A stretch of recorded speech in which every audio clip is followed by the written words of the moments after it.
High friends, welcome back to my channel ডালিয়া ডিমসে। তোমাদের সকলকে ওয়েলকাম জানিয়ে তোমাদের জন্য আজকে একটা নিউ ব্লগ নিয়ে চলে আসলাম। তোমরা সবাই কেমন আছো? আশা করছি তোমরা সবাই খুব ভালো আছো, আমিও খুব ভালো আছি। দেখতে থাকো আজকে একটা নিউ ব্লগ। তো আজকে হচ্ছে জামাই ষষ্ঠী ব্লগ, তোমাদের সাথে আমি শেয়ার করব। আর সকাল সকাল ঘুম থেকে উঠে স্নান টান করে নিয়েছি, আজকে জামাই ষষ্ঠী। তো এই ষষ্ঠীটা তো জামাই ষষ্ঠী নামে পরিচিত, তোমরা সকলেই জানো। আর সকল জায়গায় এই ষষ্ঠীটা পালন করা হয়। তো আমাদের বাড়িতে পুজো হবে, সকল কিছুটা তোমাদের সাথে শেয়ার করব। আজকে যে সব জামাইবাবুগুলো সবাই এসেছে, সবাই আসতে পারেনি, তো যারা যারা এসেছে তো বাড়িতে পুজো হবে, অনেক ধুমধাম মজা। তো সব কিছুটা তোমাদের সাথে শেয়ার করবো, পুরো ব্লগটা কিন্তু লাস্ট পর্যন্ত সবাই দেখো। এদিকে মা পুজোর জন্য জোগাড় করছে, ওদিকে বাঁশের পাতা, খেজুর, তারপরে গোটা জাম সব কিছুটা দিয়ে ওগুলো পুজো হবে। আর গোটা ফল তো ঠাকুর মন্দিরে দিতে হবে, মা তো সব কিছু জোগাড় করছে। তোমরা পুরো ব্লগ আজকে দেখতে থাকো। আমাদের বাড়িতে কিন্তু ষষ্ঠী পুজো হয় ষষ্ঠী গাছতলায়। তো এখানে কিন্তু সবাই বাইরে থেকে পুজো দিতে আসে, আমাদের বাড়ির সকলে পুজো দেয় এবং জামাইবাবুরা সকলে থাকে, দিদি জামাইবাবুরা। তো এখানে সববার পুজো হয়। এদিকে জ্যাঠা দেখো পুজো করছে, এটা আমার জ্যাঠা পুজো করছে বাড়িতে। আর এদিকে ষষ্ঠী তলাটা কিন্তু আমাদের বাড়িতেই, সকল ঠাকুরের মন্দির কিন্তু আমাদের বাড়িতেই। আর সবাই পুজো দিতে আসে আমাদের বাড়িতে। তো এখানে পুজো হচ্ছে, আর এদিকে সব দিদি জামাইবাবুরা সবাই আছে। সবাইকে ক্যামেরায় আনলাম না, কারণ সবাই আসতে পছন্দ করে না, তাই সকলকে আনা হয়নি। তো পুজোটা দেখো, এদিকে জ্যাঠা পুজো করে নিচ্ছে। তো পুজোর পুরো ব্লগটা তোমাদের সাথে শেয়ার করছি, পুরো ব্লগটা তোমরা দেখতে থাকো।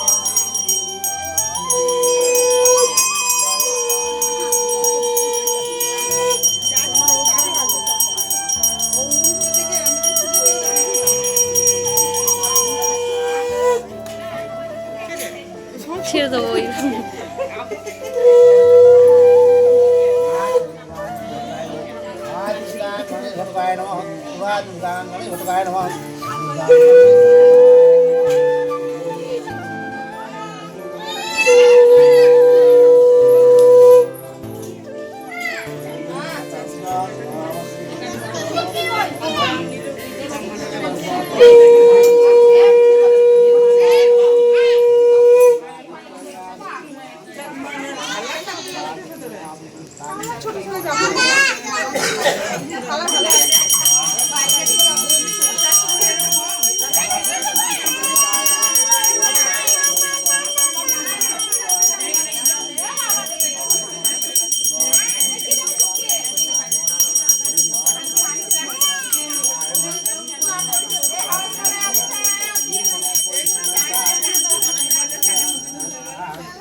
সাজিয়ে নিয়ে তখন ছবি তুলবে। হয়ে যাক, আমি সিঁদুরটা নিয়ে যাই।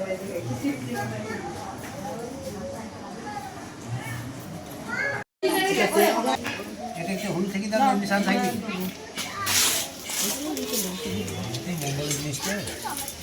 আমি তাড়াতাড়ি বলতে দূর দূর কান্দে যাও তুমি।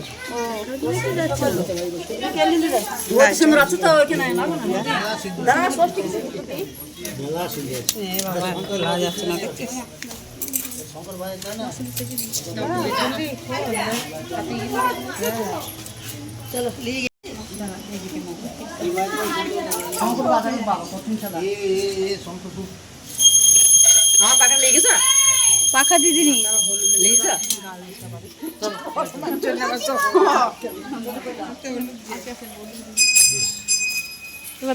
তো পুজো কমপ্লিট হয়ে গেল। এবার যা যা নিয়ম সবাই করছে দেখাচ্ছি তোমাদেরকে সব কিছুটাই।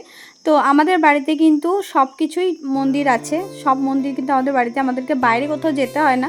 তো আমাদের বাড়িতেই সকলে পুজো দিতে আসে। তো এখানে হচ্ছে ষষ্ঠী তলায় পুজো হলো আজকে। তো সবার বাড়িতে খুব সুন্দর সুন্দর রান্না হবে, আমাদের বাড়িতেও হবে। তো তোমাদের সাথে সব কিছুটাই শেয়ার করবো যে কী রান্না হয়। আমি আর বাবাই খাবো, আর তো কেউ নেই আমাদের বাড়িতে, আমি আর বাবা খাবো। দাদা তো কাজের জায়গায় আছে, দাদা তো ছুটি পায়নি, তার জন্য আসতেও পারেনি। আর মা তো খাবে না, নিরামিষ মায়ের আজকে, মা এসে লুচি টুচি করে খাবে। আর আমি আর বাবা আজকে কী রান্না করি তো তোমাদের সাথে শেয়ার করব, মাই করে দেবে। তো সব কিছুটা শেয়ার করবো তোমাদের সাথে, পুরো ভিডিওটা তোমরা লাস্ট পর্যন্ত দেখো। এখন পুজোর সব ব্লগটা তোমাদের সাথে শেয়ার করলাম, দেখালাম। এরপরে রান্না যা যা হবে সমস্ত কিছুটা তোমাদের সাথে শেয়ার করব। আজকে যা যা করবো সারাদিন সেটাই তোমাদের সাথে শেয়ার করব। তো বিভিন্ন রকমের ফল মিষ্টি দিয়ে একটা বাটি সাজাতে হয়, সেটা কিন্তু হাতের মধ্যে দেওয়া হয়। মা আমার হাতের মধ্যে দিল, এটাকে বলা হয় বাটো। এই নিয়মটা কিন্তু আমাদের বাড়িতে আছে।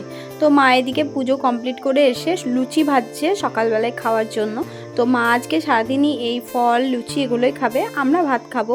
ভাত যা যা করবে বাড়িতে রান্না তো সেগুলো খেতে পাবো। আর মা কিন্তু আজকে ভাত খেতে পারবে না, আর নিরামিষ খাবে, তার জন্য কিন্তু লুচি এগুলোই খাবে। তো মা এদিকে লুচি ভাজছে। তো সকালবেলায় এটাই হচ্ছে এখন। তারপরে যা যা আজকে সারাদিন রান্না হবে, আজকে কিন্তু স্পেশালি রান্নারই ভিডিওগুলোই তোমাদের সাথে শেয়ার করার আছে, কারণ আজকে তো ষষ্ঠী মানে জামাই ষষ্ঠী মানেই হচ্ছে রান্না। তো সকলের বাড়িতে তো সুন্দর সুন্দর রান্না হবে। আশা করি যারা যারা ব্লগ দেখছো তাদের সকলের বাড়িতেই হবে। তো আমাদের বাড়িতেও হচ্ছে। তো আজকে হচ্ছে লুচি, সকালবেলাতে লুচি, তারপরে হচ্ছে সুজি, সিমাই, এগুলো হচ্ছে সকালের রান্না। মা খাবে, তার সাথে আমরাও খাবো। আর তারপরে এদিকে আমি চিকেনটা রান্না করছি, চিকেন হবে, তারপরে হবে ফ্রাইড রাইস। তো এগুলো আমাদের রান্না, আমি আর বাবা খাবো। তো ফ্রাইড রাইসটা মা করবে আর চিকেনটা আমি করে নিচ্ছি। তো এগুলো হচ্ছে আমাদের জন্য, আর মায়ের জন্য হচ্ছে এই রান্নাগুলো। তো পুরো ব্লগটা তোমরা কন্টিনিউ দেখতে থাকো, আশা করি তোমাদের অনেক ভালো লাগবে। যদি ভালো লাগে তাহলে কিন্তু বারবারই বলছি, চ্যানেলটা যারা এখনও সাবস্ক্রাইব করেনি প্লিজ সাবস্ক্রাইব করে আমার পাশে থেকো। এদিকে মা হচ্ছে ফ্রাইড রাইস করছে, অল্প করেই করেছে কারণ আমি আর বাবা খাবো যেহেতু। তো ফ্রাইড রাইস আর হচ্ছে চিকেন কষা, তো এইগুলোই হচ্ছে আমাদের আজকের রান্না। তো দুপুরবেলার মেনু হচ্ছে চিকেন কষা, ফ্রাইড রাইস, আর ওদিকে একটা কি তরকারি করেছে, আর আমি এদিকে স্যালাড কেটেছি। এটাই হচ্ছে দুপুরবেলার মেনু। দাদা যদি বাড়িতে থাকতো তাহলে বিরিয়ানি বানাতাম, কিন্তু দাদা বাড়িতে নেই, আর বিরিয়ানি বাবা খায় না। তো আমি একার জন্য আর বিরিয়ানি বানালাম না, তাই ফ্রাইড রাইসই মা করে দিল। আর এদিকে দেখো আমাদের যে আম গাছ আছে তোমাদেরকে তো দেখিয়েছিলাম, তো ওই আম গাছে প্রচুর আম এসেছিলো, এবার কিন্তু সব আমগুলো নষ্ট হয়ে গেছে। তো তার মধ্যে কিছু আম হনুমানে খেয়ে নিয়েছে, আর কিছু আম আছে। তো সেটাই বাবা দেখছিল কোনগুলো পেকেছে, পাকার জন্য পারছিল। তো এগুলো কিন্তু তোমার বিকেলের দিকে ভিডিওটা করেছিলাম আমি। আর আমাদের এদিকে কিন্তু দুদিন খুব বৃষ্টি হলো, এখন আবার বৃষ্টিটা কম হয়েছে, কিন্তু মেঘলা করছে কিন্তু বৃষ্টি হচ্ছে না। তো এদিকে দেখো আমগুলো কিন্তু এবার ভালো হয়নি, মানে খেতে ভালো হয়েছে, কিন্তু আমাদের আম পাকলে এত মিষ্টি হয়, কিন্তু বাইরে থেকে দেখো সব কেমন দাগ ধরা হয়ে গেছে, কিন্তু ভিতরে কিন্তু অনেক মিষ্টি আম। ভিতরটা কিন্তু খুবই সুন্দর, বাইরেটা দেখতে এরকম লাগছে। তো অনেক আম হনুমানে খেয়ে নিয়েছে, কিছুটা আম এরকমভাবে ভালো পাওয়া গেছে। তো আমি আম দিয়ে আইসক্রিম বানিয়েছি, তোমাদের সাথে সেটা শেয়ার করলাম। আজকের মতো ভিডিওটা এখানেই এন্ড করলাম।